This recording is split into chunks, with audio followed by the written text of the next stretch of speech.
So today we're reading chapters 10 and 11 of The False Prince.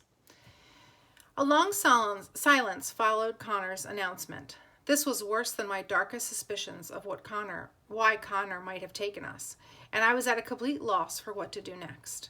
At best, the plan was lunacy, and at least it was treason, no matter how forcibly Connor denied it. No sane person could hope to turn an orphan into a prince in 2 weeks. And a person would have to be even crazier to think that this orphan could then convince an entire court that he was a long-lost prince. Tobias politely voiced these same concerns, but was waved off by Connor, who asked, "Do you always think small, boy?" Tobias swallowed. "No, sir." "Do you think this is too ambitious?" Tobias found his courage. "It seems like what you want would be impossible." "Nothing's impossible. I haven't come to this plan lightly or without a great deal of thought.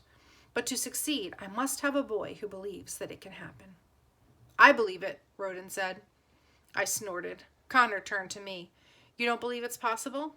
"Just because it's possible doesn't mean it's wise." With arched eyebrows, Connor said, "And you claim to have this wisdom?" "I claim to have nothing, sir." "That is a good starting place. Now, Tobias, stand up." Tobias stood, looking as nervous as if he were about to be asked the one most important question in the world, and he had no answer. As it turned out, Connor planned on doing all the talking. Connor said, "You have the right shade of hair. The face is a little narrower than I would have expected for the prince, but the resemblance has potential. Your height is acceptable, and build is trim, like the queen's. I like that you have education, but you are not as quick a thinker as I would want. If someone were to question you with an answer you did not know, I fear you might hesitate and spoil the plan." Tobias reacted to Connor's assessment like he'd been punched. I couldn't understand why it bothered him so much. None of what Connor said were things Tobias had any control over, and it wasn't like Connor would find anyone he considered a perfect candidate. Next, Connor ordered Roden to stand. Less of a resemblance to the prince when he was last seen, but a strong resemblance to the queen's family. So he may convince people of your identity. Your ambition and determination is admirable, though you often lack confidence when necessary. You are completely uneducated, which may also prove a problem. However, you're physically strong, which may give you an advantage with the sword and on horseback. Connor told him to sit, but Roden remained standing and said, "Sir, now that I know what it is you're seeking, I can make myself into this prince." "Sit," Connor repeated, unimpressed by Roden's pleas. He nodded his head at me, and I stood. "You have the entirely wrong color of hair, though we might color it over with the proper dyes. You show a preference for the left hand, which, when it is absolutely, must be the right.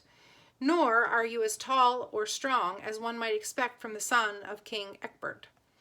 You look like the youngest of the 3 boys, though any of you will have to lie about your exact age. How are you at learning accents?"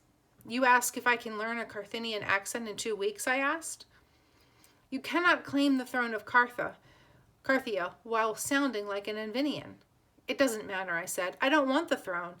Choose Roden or Tobias, and I'll leave and go where you'll never see me again." Connor's face twisted in anger. "Do you think I care a devil's inch what you want? You are here because, despite a few physical setbacks, you have seeds of the personality I might expect for Prince Jaron. If we can weed out your bad manners and defiant nature, I suspect you could convince the nobles that you are him." "If you weed those out, then there's nothing left of me," I said. "You'd strip those away and find him as boring as Tobias or predictable as Roden. Why don't you take their physical similarities to the prince and give them a personality?" It was a rhetorical question. I didn't actually think either of them could adopt a personality. "Prince Jaron was a fighter," Connor said. "You've done nothing but fight since we met. And if you try to use me for this fraud, then I'll continue fighting," I said. "You don't want a prince, you want a puppet. You've taken on this plan in secret. Why? Maybe you can't sit on the throne, but you plan to rule from behind it. Put Roden on the throne. He'll happily let you guide his arms and feed him with the words he should say next. I won't." "Lower your voice," Connor said. "I have no intention of ruling. Of course, at the end of 2 weeks, none of you will know enough about ruling to take that on alone. I will be there to guide you as an advisor, to protect you and to guard our secret. When you are ready to rule alone, I will serve in any capacity you choose for me." Connor held out a hand to me. "I am offering to make you the son of Carthia, brighter than the moon and stars combined, and you will take the throne, knowing that you have pulled your country back from a brink of war. How can you refuse this opportunity, sage?" "Carthia is not my country," I said, reaching for the doors to leave. "Frankly, I hope Avinia destroys it." Chapter 11. Mott was waiting alone on the other side of the doors. Obviously, he knew what would be discussed in there and had chased the other servants away. I stopped when I saw him, cringing a bit as I waited for him to clunk me over the head or commit some other act to force me back into Connor's dining room. There was no cowardice in my nervousness. His hits came without mercy. But he only nodded at me. "You clean up well for an orphan." I had help. "Where are you going?" I scratched an itch on my face. Didn't really think that through yet. Somewhere I can be alone. Mott apparently had no inclinations to leave me alone. He put an arm over on my shoulder and steered me down the hallway. "Come with me." We walked outside to a courtyard in the rear of Farthenwood, lined with torches that flickered in the breeze.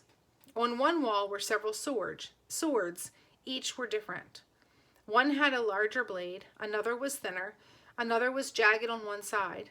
The tangs varied, from swords with a simple metal grip to ones wrapped in leather or crowned in jewels. One might appeal to a lifelong warrior, another to a mercenary. I suspected that one of these was supposed to appeal to a prince. "Choose one," he said. "How do I know the one that's right for me?" "The one that calls to you," Mott said.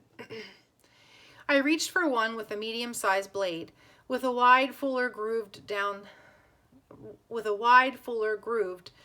length.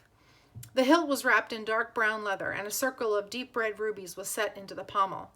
Almost as soon as I grabbed it, the sword fell from my grasp and landed on the ground. Mott darted forward and retrieved it, like I'd committed some sort of sin by dropping the sword. "This is obviously too heavy for you," he said. "Choose another one." It was heavier than it looked, but it's fine now, I said, lifting it with both hands. "I chose it because it called to me." "Why?" I smiled. "It has rubies on it. I could sell those for a lot of money." "Try it, and I'll use the same sword to run you through as punishment. Have you ever held a sword before?" "Sure. I'd once held the sword of the Archduke of Montegrest after sneaking into a room where he was staying. I'd taken it just to admire, of course, while he was asleep one night, but I hadn't held it for long before I was caught. My punishment was thorough, but it had been worth it just for a few minutes of holding a sword as fine as his." "What's your training with the sword?" Mott asked me. "I suspect not enough to make a fair match between you and me." Mott smiled. "I heard what Connor said to you in the dining room. Despite what he describes as your limitations, you do have a chance to take the role of the prince. But you must learn and train and give yourself every advantage you can. Now raise your sword." He demonstrated, holding his sword upright, nearly parallel to his body and tilted outward. "Like this. This is first position." I followed him and moved my sword as he did. "Like this?" "Get used to the feel of it in your hand. Swing it back and forth. Learn to control it, to balance it." I obeyed. Despite its weight, I liked the feel of the sword. I liked me with this sword in my hand. It stirred up memories of how I used to be, before the day-to-day survival that comes with living in an orphanage.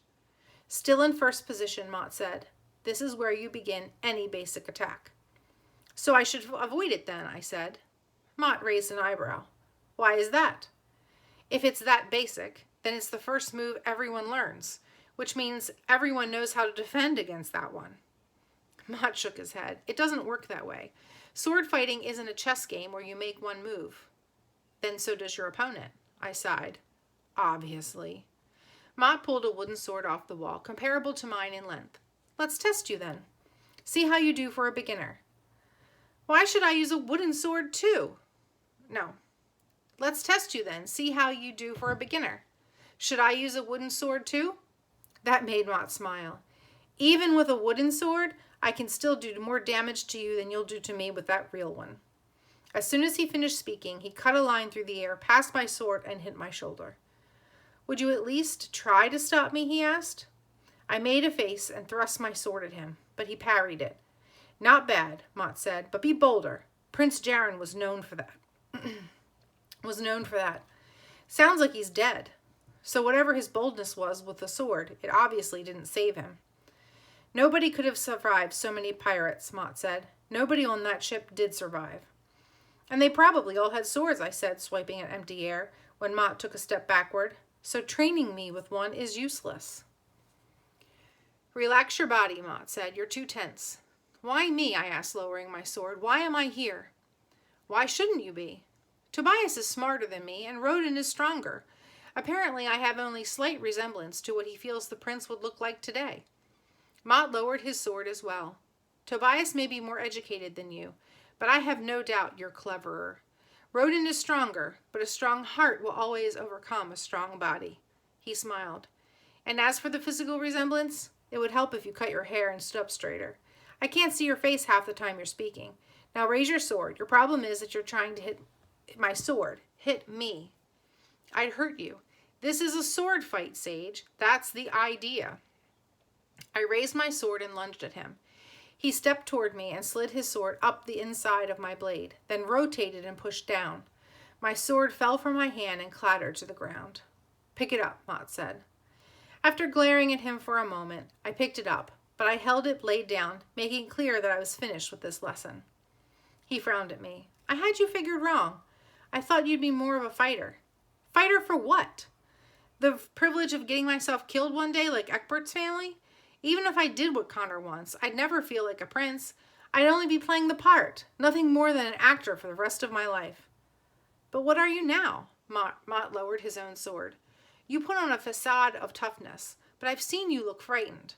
You pretend to care for nobody, but I didn't miss your reaction when Latimer fell.